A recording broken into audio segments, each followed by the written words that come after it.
Welcome to Donmar TV News Channel. Pinagsabihan ko si Karen Davila sa pamamagitan ng text. Kasi ang pinag-uusapan ko kanina, bisita niya si Attorney Shell Chocno. Nagtatanong siya tungkol dito sa community pantry.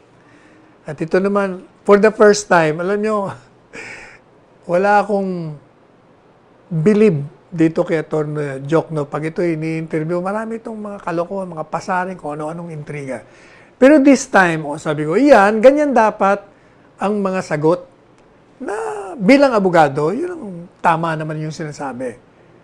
Malumanay siya. Wala siyang intriga kanina. Ang nangiintriga, ito si Karen Davila, Sus Mariosep. Kaya pinagsabihan ko kasi, sabi ko kasi ng Chocno, kasi in agreement tayo, ang programa natin, sabi natin, yung pantry, community pantry, okay yan, na inisyatibo ng mamamayan, na tumutulong sa gobyerno. At hindi ba sinabi ko nga po sa inyo, yung community pantry, that is a response sa panawagan ni Presidente, ni Senador Bongo, ng programang ito, at ng maraming tao na ang hinihingi, magtulungan tayo. Sa halip na magbangayan tayo, magtulungan na lang tayo.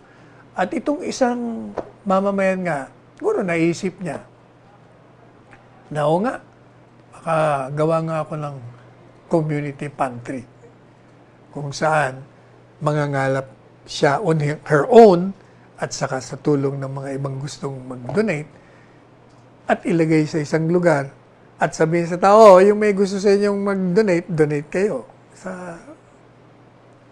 Kung anong kaya nyo lang. Yun namang mga nangangailangan, di punta kayo rito, kumuha kayo. Yung sapat sa inyong pangangailangan. So, madalit sabi, maganda. Ang naging problema nga lang ho dun, itong mga oposisyon, nilagyan ng politika kasi, nagkaroon ng mali siya . Di ba, binanggit natin, si Binay, si Lacson, sino pa, Pangilinan, Drilon, si Ontiveros, Kongresista, Sarate, Brosas, sino-sino pa. Aba, sinasabi nila na yung community pantry ay isang kilusan na kaya yan nabuhay kasi itong gobyernong ito ay bigo. Walang ginawa. Kung may ginawa, mang kulang. Kaya yung taong bayan na lang ang gumagawa. Mali. Hindi ba sinabi na nga natin? Ulitin na naman natin. Magandang initiative kasi ang isang mamamayan nakaisip kung paano siya makakatulong. At isinagawa niya. Marami nakakita na maganda, so ginaya. Dahil sabi ko nga sa inyo po marami sa atin ang gustong tumulong, hindi alam kung sa anong paraan. O ito, magandang paraan ito. Ang naging problema naman, ito namang trigger happy naman. Itong NTF-ELCAC nag-posting. Hindi natin alam kung siya nga yung nag-posting doon. But anyway, mayroong mga payag na iniimbestigahan yung mga sa pantry, community pantry, mga komunista. Sabi ko nga sa inyo, hayaan nyo na yan. Yan naman ang trabaho nila, mag-imbestigahan niya. Pero huwag nyong intindihin. Huwag kayong matakot. Kasi,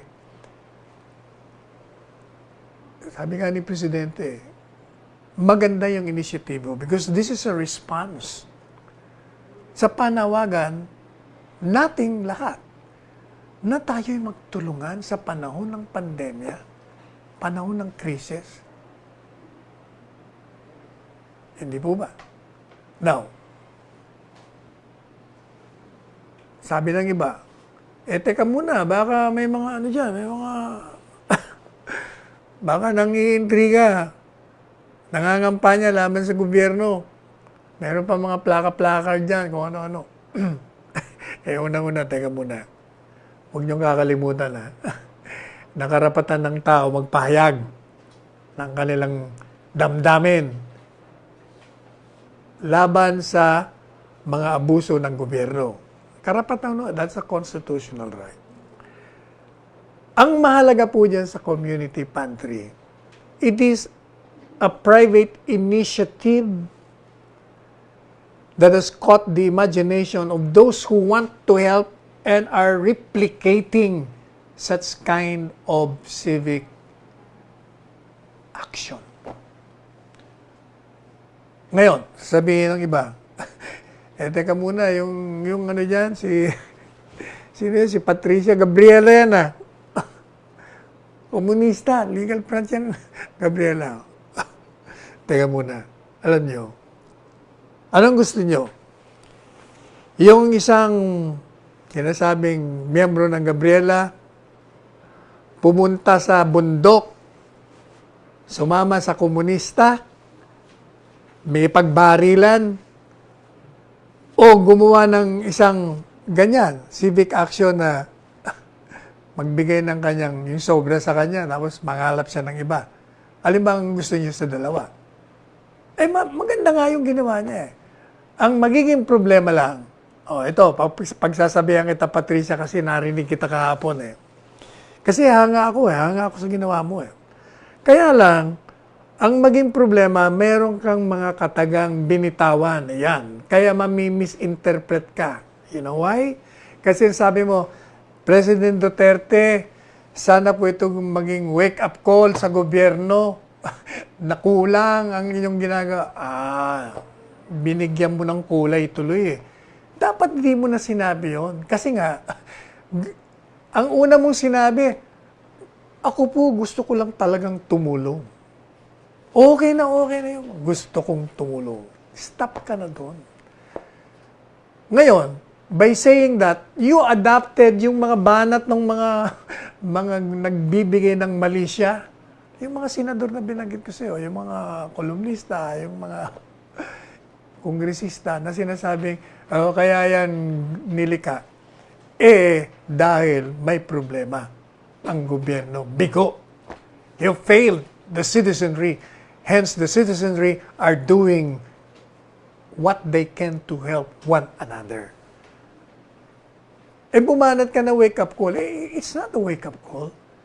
It is not true that the government is not doing anything. Sabi, meron pa nga isa may nagpadala sa ating posting. Sabi ba naman kung yan ba si Presidente Duterte, siya nag-initiate nitong community pantry at itinulak yung isang kariton, naglagay doon. Di sana yan naman childish. Unang-una, hindi kailangan ni Presidente yan. Ano bang tawag nyo doon nga sa ginagawang pag-ayuda ng gobyerno? Diyos ko naman. Ilang bilyong piso na. Kaya in fact, yung mga nandiyan sa Senado, kasama nga kayo dyan Sa Bayanihan 1 and 2, precisely, yun ang response ng government sa pangangailangan ng tao. Now, sasabihin nyo, kasi kulang. Kung kulang, di dagdagan natin. Exactly, hindi ba yan ang sabi ko sa inyo? Yung mga senador na nagre-reklamo doon sa kulang ng 1,000, bakit di nyo dagdagan? Kumuha kayo sa mga sahod nyo. Yun ang ginawa initially ni Patricia. Na on her own, gumawa siya. Di ba? Na nakita naman ng magagandang mga kalooban ng okay yan O kaya, dumami. Pero, wag ho natin lagyan ng politika kasi masisira tayo dyan. Hayaan nyo na. Gaya nga na sinabi ko sa inyo. Komunista daw. Ano bang gusto nyo? Itong komunista pumunta sa bundok, makipaglaban, o magbigay ng ayuda. Di ba? Kaya nga, welcome sa atin yan. Kaya kayong mga grupo, kung ano mang grupo kayo, huwag nyong lagyan ng politika. At yung mga iba naman, kung ang trabaho nyo, tingnan kung merong gagamit na, kayo naman maging discreet naman kayo. Gawin nyo yung trabaho nyo, pero wag na kayong lumikha pa ng kung anong tensyon. Hayaan nyo na maganda na nga talaga kayo.